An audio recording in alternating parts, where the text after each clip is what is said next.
የተከበራችሁና የተወደዳችሁ የዚህ ሚዲያ ቤተሰቦች ሁላችሁም በያላችሁበት በውጭም በሀገር ውስጥም የምትገኙ ምእመናነ ክርስቶስ ሰላም እግዚአብሔር ከሁላችን ጋር ይሁን።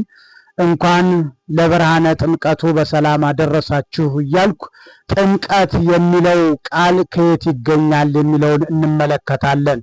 በመጀመሪያ እንግዲህ ሁላችሁም ሼር፣ ላይክ፣ ፎሎ እያደረጋችሁ ለሌሎች አዳርሱልኝ። እንዲሁም ደግሞ መጽሔተ ግዕዝ ዩቲዩብ የሚለውን ገብታችሁ ሰብስክራይብ በማድረግ ቤተሰብ እንድትሆኑ ይጠይቃለሁ። እንግዲህ ጥምቀት የሚገኝበት ዘርና እንዴት አወጣጡ እንዴት እንደሚመጣ እንመለከታለን።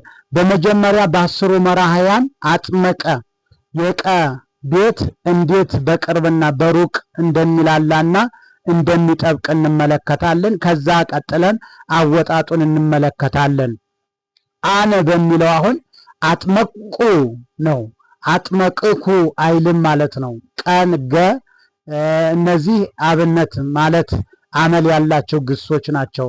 አነ አጥመቁ አይደለ። አሁን አጥመቁና የዚህ የብዙዎቹ አጥመቁ ውእቶሙ አጥመቁ የሚለው ፊደሉ ተመሳሳይ ነው፣ ግን በንባብ ነው የምንለየው።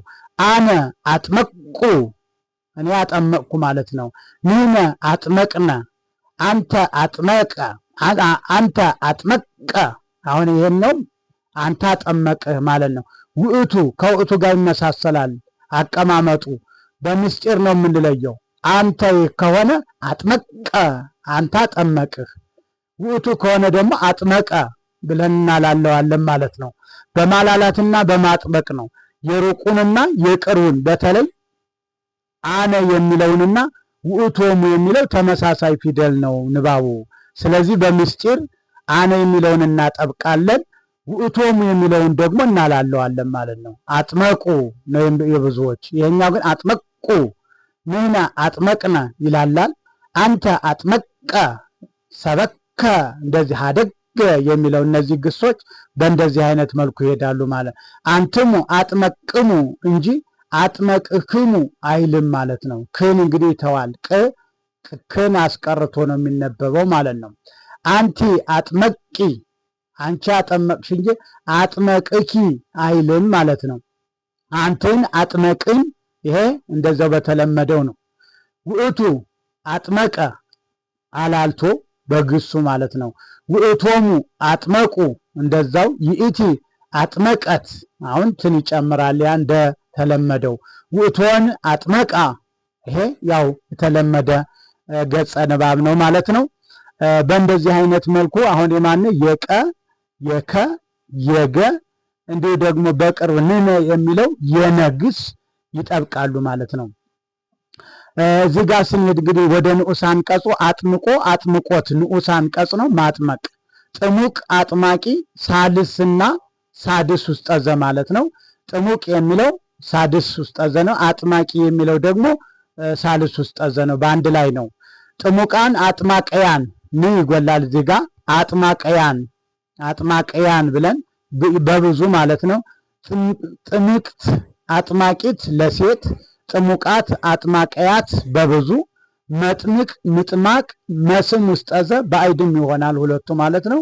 መስም ውስጠ ዘ ቅጽል ይሆናል ማለት ነው። ለአንድ ሴት ለአንድ ወንድ እንዲሁም ደግሞ ለብዙ ሴቶች ለብዙ ወንዶች ይረባል ማለት ነው። መጥምቃን መጥምቃያት መጥምቅት እያለ ማለት ነው። መጥምቃን ምጥማቃን አሁን በብዙ እንደዚህ እያደረገ መጥምቅት ምጥማቅት ለሴት፣ መጥምቃት ምጥማቃት በብዙ። ሆረ ኢየሱስ ገሊላ ውስተ ምጥማቃት የሚለው አሁን ከዚህ የተገኘ ነው። ምጥማቃት ማለት ነው። ጥምቀት እንግዲህ ጥምቀት አሁን ከዚህ ይወጣል። ምንድን ነው ከተባለ ሳቢ ዘር ከንዑሳት አናቅጽ አንዱ ነው ማለት ነው። ምጥማቅ ደግሞ በአይድ ዘር ይሆናል። ጠመቅት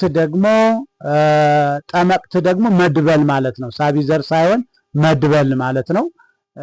የጽሁፍ ነው እዚህ ጋር። ስለዚህ በዚህ አይነት መልኩ ይወጣል ማለት ነው። ጥምቀትን የምናገኘው በእንደዚህ አይነት ዘር አውጥተን ማለት ነው። አንድ ግስ እንግዲህ እንደተባባል ነው ከ82 እስከ 90 ዘር እንደዚህ ተባስቶ ይወጣል ማለት ነው። ይህንን አሁን አጥመቀን በአስሩ መራሕያን በእንደዚህ አይነት መልኩ ስናወጣው ስናረባው በእንደዚህ አይነት ይወጣል ማለት ነው። መልካም የጥምቀት በዓል ይሆንላችሁ። በያላችሁበት ደስ ብሏችሁ ጥምቀቱ የኔ ነው ብላችሁ ዳግም የተወለድኩበት ጥምቀቴ ነው፣ ልጅነት ያገኘሁበት ነው ብላችሁ የክርስቶስን ጥምቀት በደስታ እንድታከብሩ የበረከት በዓል ይሆንላችሁ። እግዚአብሔር አምላካችን ለዛሬ ዓመት በሰላም ያደርሰን፣ ይቆየን።